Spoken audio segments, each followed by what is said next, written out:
5.2 Tips for adding your text.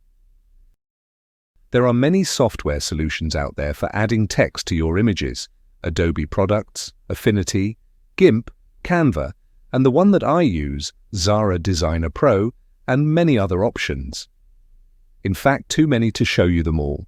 So what I'm going to do is give you some foundational understanding of what makes a book cover look professional in terms of typography, by showing you all the mistakes I always see and how they can be fixed.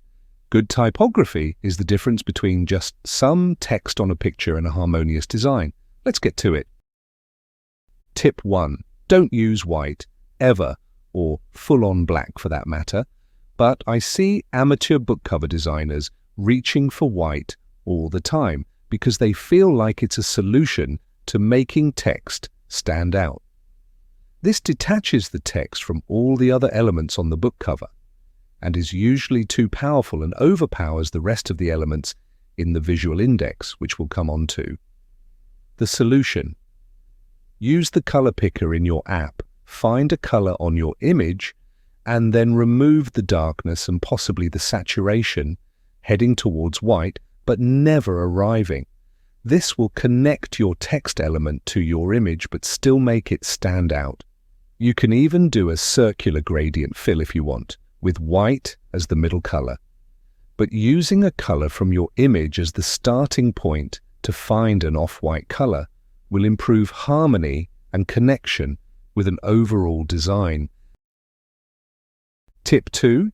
Don't use strong drop shadows. This is generally used when you haven't planned your image out well enough and you're going over a very contrasting image and you want your text to stand out. But it doesn't. It just makes your overall image more complex and visually muddy, less easy to make out. As we learned earlier in this course, plan better to give yourself space. But sometimes this can't be avoided. But there is a solution at hand. Use gradient transparencies. It's a more elegant solution, and the edges of an image aren't as important as your text. In this instance, I would use a stained glass transparency. In Photoshop, it's called Multiply. Or for light colors, a bleaching transparency, which is called Screen in Adobe. Or maybe our solution is just to do a simple mix gradient transparency. The other advantage of doing a transparency means that it will also give extra focus to the important part of your image, drawing a potential reader's eye to the middle of the book cover. And it's a good tool in our arsenal when playing with the visual index. Tip 3. Don't have high-contrast, shiny, beveled text. Back in the 90s, this was the height of cutting-edge technology, but even then it was cheesy and overused. Maybe you think it makes your cover look shiny and luxurious, but all it really does is add to the amount of visual information and makes a cover look messy and the text harder to read. If you want gold, then use a subtler version or a golden texture fill. Tip 4. Don't be lazy. Align your text. I shouldn't have to say this because it's a pretty basic design requirement. I find it rather crazy the amount of times I see book covers where the title isn't aligned to the overall cover, or the tagline isn't aligned to the title, even if you're right or left aligning. Still, remember to align. Tip 5.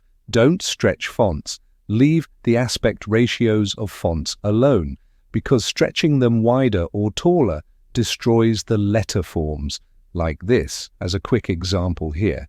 If you do this, it looks like an amateur has done the cover, and authors will think an amateur has created the insides of the book too. If you want a taller or wider text, then find the right taller or wider font. Or if you want to fill the space better in some way, then use kerning. This is the technical term for the space between your letters. Tip 6. Avoid free fonts. These are generally badly designed, have poor letter forms, or worse still, they're good, and have been used over and over again. I'm looking at you, Cinzel, which people tend to overuse for fantasy book covers. If I never see that font again, I'll die a happy man. Solution. Pay for what works. Go to either Creative Market or My Fonts and search for a font that might work. You can test fonts out at both websites and then pay for what works. Tip 7. Don't use more than one stylized font. There are certain fonts that I would call stylized, and a good rule of thumb is to always stick to one of these fancier fonts on your cover, probably for the title. And then use what I'd call potato fonts, blander and cleaner fonts, such as a simple sans, serif, or slab font for the other two elements of author name and tagline. This isn't a hard and fast rule, but you have less chance of messy fonts this way. Tip 8. 2 text elements isn't enough. On the point of the number of text elements you should have, I always say that a book cover looks more book cover-like with 3 or 4. 2 less so. It's a subtle psychological thing. Even if you don't have a tagline, then still put something like a horror story. So you have at least 3 elements, and 5 or 6 elements is excessive, like you're spamming the cover. If this is the case, then the words belong on your Amazon listing or inside of the book. Tip 9. Don't work in halves, work in thirds. Let me explain what this means. There is a naturally occurring beautiful ratio you might have heard of called the golden ratio. There's a number which goes 1.6180339, etc. But basically, it says to us that a ratio of 1/3 to 2/3 always looks pretty. It's why your eyes are 1/3 from the top of your head, and your mouth is 2/3 of the way down between your eyes and your chin. Design should always be carried out in these thirds. Here's a bad example of what someone might do.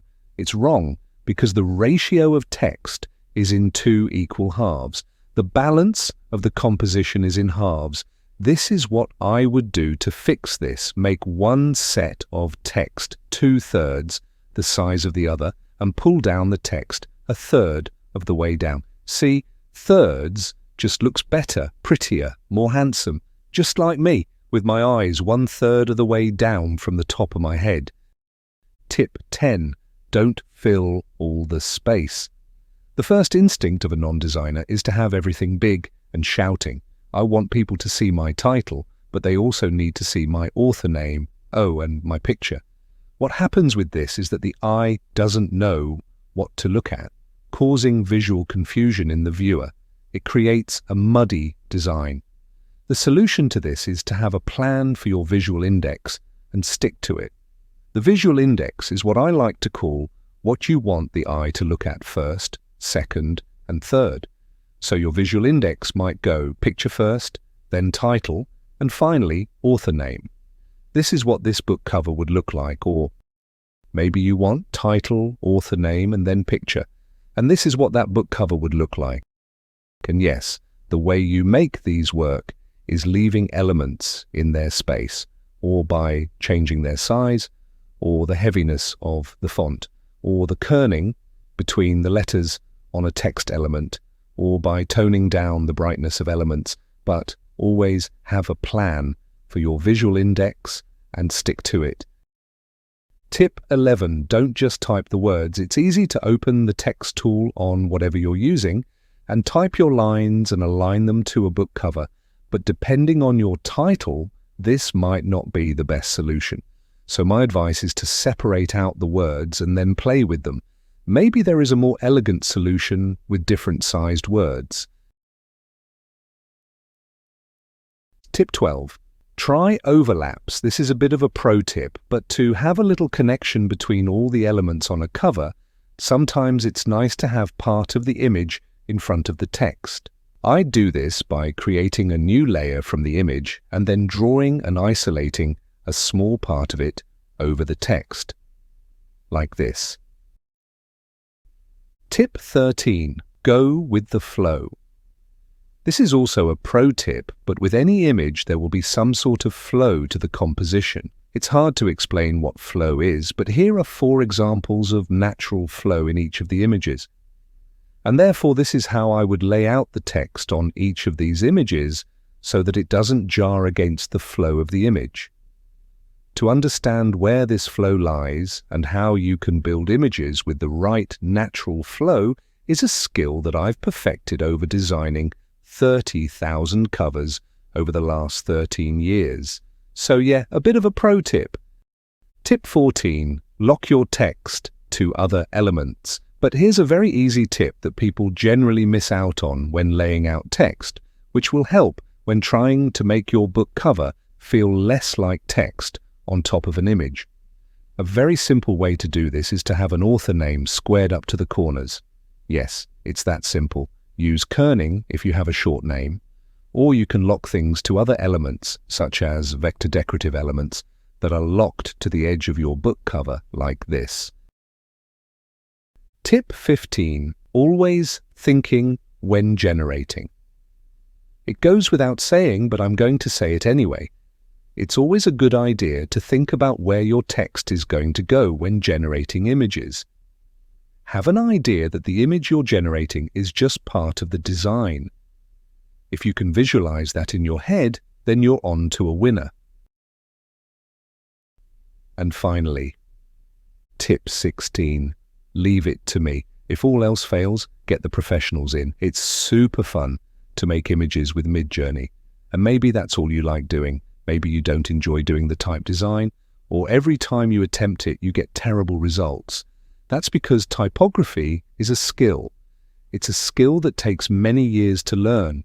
You can see from all these tips, there are so many things I take into consideration and to balance out when building a book cover. It's not just text on a picture. I've been a professional graphic designer for over 25 years, a book cover designer for 13 of them, and I'm still learning, still collecting fonts, learning new tricks. So if you really are struggling, then you can get me to do this arduous task for you. You'll find a link below where I offer my services. And sorry, yes, for cold hard cash. And what I've done, because you've bought my course, is that I've set up a special page with 25% off my normal prices if you want me to do the rest of the design after you've created your image. And with that, we're almost finished. Just one more section to go. See you there.